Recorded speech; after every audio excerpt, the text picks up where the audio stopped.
without the data, it's impossible to say for sure. But my strong suspicion would be that if you compare those two groups, the 10 pass people and the unlimited class package people, a significantly higher percentage of those cancellations or no-shows would be in the unlimited class package people, because, like you say, they place a lower value on those classes. They're like, well, I can come to infinite classes per week for $55, so therefore those classes are worth $5 each or whatever in their mental calculus, right?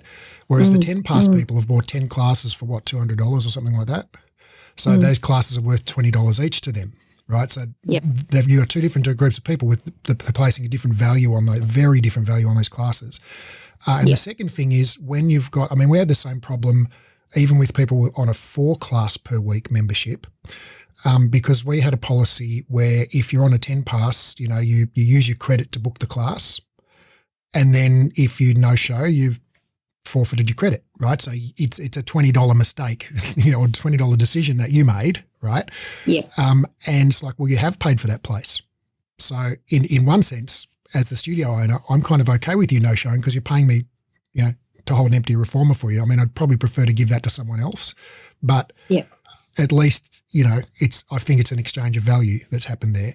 Whereas if you're on a four class per week membership, right, and you only come an average of twice a week, right?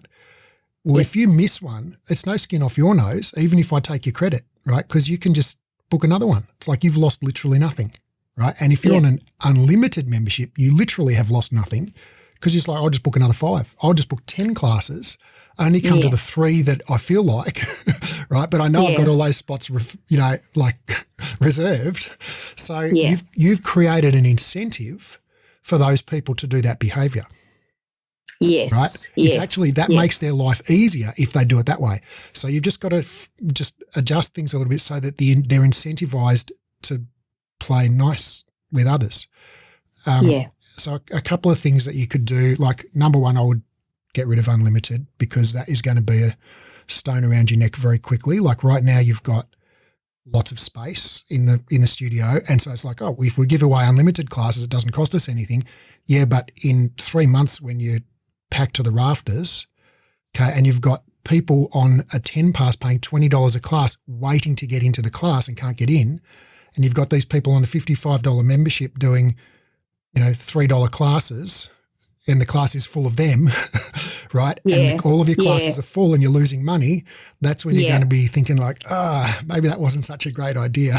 And then you have to go back to all of these people that you've sold this product and say, I'm sorry, actually, we're changing the rules. It's no longer unlimited. It's only 3 classes a week, or it's only 4 classes. And then you're basically giving them less value than what they signed up for, which is always a hard sell, right? Yeah. So if it were me, I would it's only going to get harder to change that rule because you're only going to sign more and more people up on it. And then you have to going to go back to more and more people and say, oh, look, I'm sorry, we're not doing unlimited anymore. So if it was me, I would just change from unlimited to say like 4 per week. And I would give them a 30-day notice, and say, hey, look, in 30 days, this membership's ending, the new membership's starting. Here's a new price. Here's the new conditions. If you want to cancel, that's fine. If you want to continue on the new one, it'll just roll over, right? So that gives them a warning, gives them notice. And I would also implement something that we found worked really well for those membership people was we did a 3 strikes and you're out policy, which was and it only kind of works when your classes tend to fill up, right? Because people like to book. They like to, they like to plan out their week and make sure they've got their spot reserved. And if they know that they're not likely to get in, if they just waltz in at the last minute, we just said like in any 30-day period, if you no-show or late cancel 3 times, your booking privileges are revoked for a week. You've still got your class credits. You can still come to class. We just cancel you out of all of your booked classes, and you're barred from using the booking system for 7 days. Yeah, right. Yep. Yeah. And you're still welcome. We want to have you. We want to see you in class. Your credits are still good here, but you've broken the rules, and hence we're just doing a little bit of a reset, a bit of a detox. So you're back to square one again, and it wasn't fun for the person that had to ring those people up and say, hey, I'm sorry, you've hit your third strike. And they would always have, they're like, oh, but, excuse, reason, terrible, poor me, it's not fair, I promise I'll be better next time. And we had to be hard, because if you don't enforce it, what they learn is you're not going to enforce it, and then it's, you're back to square one. So that's what worked for us.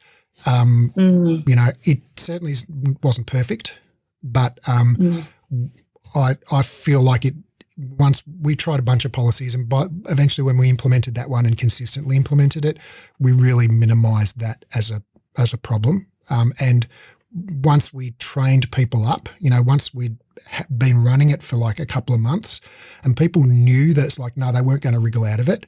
That's why we had the 3 strikes, right? Because, okay, your kids get sick, that's 1 strike. Okay, you can't find a parking spot, that's 2 strikes, right? But if it's 3 times, that's because you're not really trying.